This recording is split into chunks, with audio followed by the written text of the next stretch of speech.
Halo Sobat Anime, hentikanlah kebiasaan kalian bermain-main dengan 5 jari. Ingat kalau itu tidak baik dan lebih baik diserahkan kepada yang ahlinya. Paham kalian kan maksudnya kan? Oke, dalam kesempatan kali ini Bang Jack si pria tampan di RT1 akan melanjutkan lagi Immortal Sword Reverse Sword atau dunia kebalik. Oke, langsung aja yuk kita gas. Mereview sedikit dari part sebelumnya.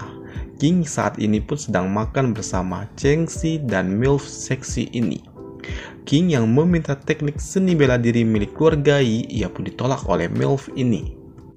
Ia menolak jika King tidak mau menjadi menantunya, maka ia tidak akan mau menyerahkan teknik seni bela diri milik keluarganya. Chengxi yang mendengar kalau King tidak mau menikahi dirinya, hal itu membuat mentalnya pun sedikit goyah. Setelah itu mereka pun berpisah. Setelah acara makan malam itu, King pun pergi menuju temannya. Di sana ia bertanya kenapa pria tidak diizinkan belajar seni bela diri kuno. Pria ini pun mengatakan kalau seni bela diri kuno memang tidak cocok untuk para pria. Ia juga menambahkan kalau laki-laki mau mempelajari seni bela diri, maka ia harus membuang biji kedondong yang dimilikinya. King yang mendengar itu ia pun tersentak, ia tidak mau Rudinya kehilangan bola-bola ajaib itu. Pria putih ini pun menawarkan jika King mau membuang biji itu, ia akan merekomendasikan rumah sakit yang paling bagus serta paling aman. King yang mendengar itu ia pun kesal, karena ia tidak mau kehilangan si Rudi, si teman sehidup sematinya itu. Tak lama setelahnya, ponselnya pun berbunyi. Ternyata pesan itu dikirimkan oleh si gadis kecil kita. Ia mengatakan kalau ada paket yang dikirimkan oleh keluarga Tang. Setelah itu, kini King pun berada di dalam suatu kamar. Saat ini ia sedang melakukan kultivasi untuk membuat barang-barang berharga. Si gadis imut ini yang berada di luar kamar, ia pun intip-intip ke dalam kamar karena ia kepo tentang apa yang dilakukan oleh King. Dan bertanya apa King akan segera pulang setelah melakukan kultivasi. Ia yang tidak ingin kalau King pulang, ia pun langsung memeluknya. King yang bergairah lalu meletakkan gadis kecil ini pun di atas kasur dan bersiap menanam padi. Keesokan harinya, King yang berangkat sekolah kini terlihat kalau di matanya ia sangat-sangat kelelahan karena ia harus bekerja rodi menanam padi semalaman. Tak lama setelahnya ada seseorang yang menghampirinya. Orang itu pun menyampaikan kalau kakaknya memanggil King. Kini terlihatlah Chengxi sedang menunggu King di depan mobilnya. Kini Chengxi pun memberikan King just juice untuk melepaskan rasa dahaga.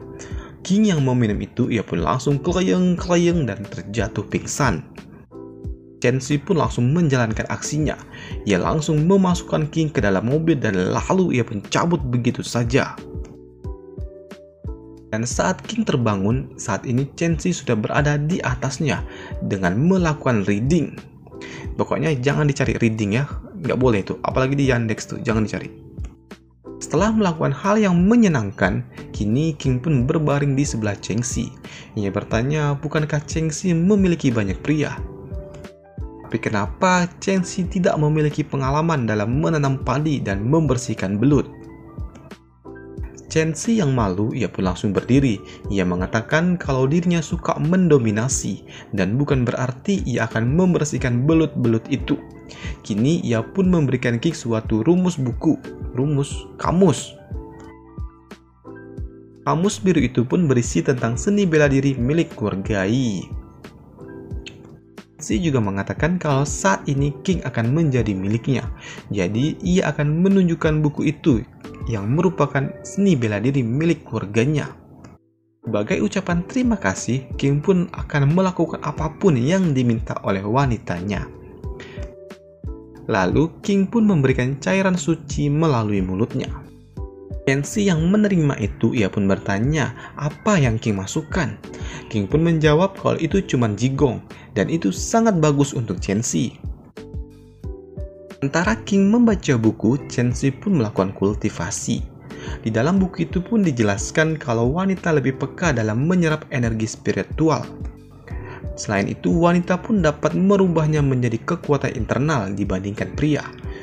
Jika pria yang melakukan hal seperti itu, maka para pria akan meledak ataupun tewas, kecuali mereka merelakan biji kedondongnya dicopot. Dengan begitu, maka terciptalah seni bela diri kuno yang membuat para wanita di dunia ini pun mendominasi dunia.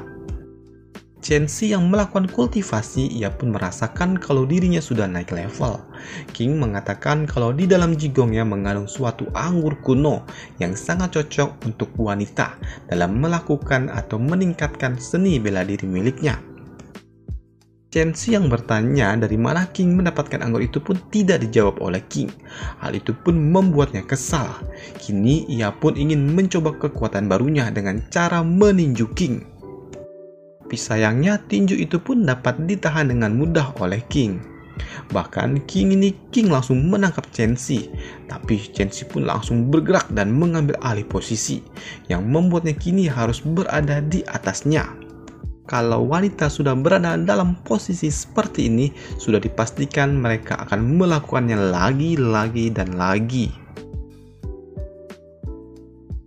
Keesokan harinya, King yang berangkat sekolah, ia merasakan kalau di dunia ini ia akan cepat tewas karena energi kehidupannya selalu diserap oleh wanita-wanita saat mereka menanam padi. Di depan kelas, ia sudah ditunggu oleh sepupunya Zian. Ia pun meminta agar King mengikutinya karena Zian ingin bertemu dengan King. King yang mendengar itu, ia pun memiliki firasat buruk. Apakah Zian akan menyerap energi kehidupannya juga atau bagaimana, seperti wanita-wanita lainnya. Setelah itu, King pun pergi menemui Zian yang berada di ruangan olahraga. Di sana, Zian telah menunggu King dengan aura membunuhnya. Ia juga bertanya kalau King kemana saja tadi malam. Dengan santuy, King pun menjawab kalau dirinya ke hotel bersama Chen Shi. Kini Zian pun yang mendengar hal itu, ia pun sangat kesal. Ia kini memperingati King kalau dirinya adalah pacarnya. Tapi King pun tidak peduli. King pun kembali bertanya kepada Zian, memangnya jika mereka selalu bersama, apakah ada jaminan kalau dirinya akan menjadi suami Zian di masa depan? Tapi Zian pun tidak dapat memastikan hal itu. Ia mengatakan kalau keluarganya pasti tidak mengizinkan hal seperti itu. King yang mendengar itu, ia merasa kalau ini tidak adil. Jadi ia tidak mau kalau dirinya cuma diizinkan memiliki satu wanita saja. Zian yang melihat King seperti itu, ia ingin mengeksekusi wanita yang bersama King, yaitu Chen Shi. Tapi King pun tidak mau kalau sawahnya dirusak. Ini Zian pun menawarkan suatu pertaruhan. Ia mendengar kalau King pernah beradu panco dengan Chen Shi dan King berhasil menang. Jadi ia menginginkan kalau mereka beradu panco. Dan jika ia menang, ia akan memotong tangan Chen Shi. Jika ia kalah, ia akan melepaskan Chen Shi. Hal itu pun disetujui oleh King karena ia sangat percaya diri. Mereka berdua pun bersiap untuk adu panco. Zian yang tidak main-main, ia langsung mengeluarkan aura serta energi yang dimilikinya. King yang melihat itu, ia pun paham kalau ternyata Zian jauh lebih kuat daripada Chen Shi. Tapi King pun juga tidak mau kalau Chen Shi harus kehilangan tangan. Ia pun menggunakan pil yang dimilikinya untuk meningkatkan energi miliknya. Dengan bantuan pil itu, ia pun berhasil memenangkan dalam adu panco kali ini. Zian yang kalah, ia mengatakan kalau ia akan melupakan kasus ini. Tapi kedepannya kalau King ketahuan seperti ini lagi, ia akan mengeksekusi Chen Shi. Pada malam harinya, King yang pulang ke rumah, ia mendapati kalau di rumahnya sedang ada tamu. Ternyata tamu itu merupakan wanita cantik yang bertubuh montok. Wanita ini memperkenalkan dirinya kalau ia adalah Gong Yu. Ia juga mengatakan kalau dirinya adalah tunangan King. Tapi King pun tidak tertarik. Ia mengatakan untuk tidak omong kosong karena ia merasa tidak memiliki tunangan. Tapi si wanita montok ini pun memberikan suatu surat yang berisi perjanjian pernikahan yang sudah ditandatangani oleh kedua belah pihak. Yang menandatangani surat itu bukanlah emak atau ayahnya, tetapi neneknya King. Yang kesal, ia pun langsung merobek surat itu. Melihat King yang sangat tampan, si gadis cantik ini pun memaklumi sikap yang dilakukan oleh King dan ia tidak akan memberitahu neneknya King. Yang kesal, ia pun memutuskan untuk pergi keluar dari rumah.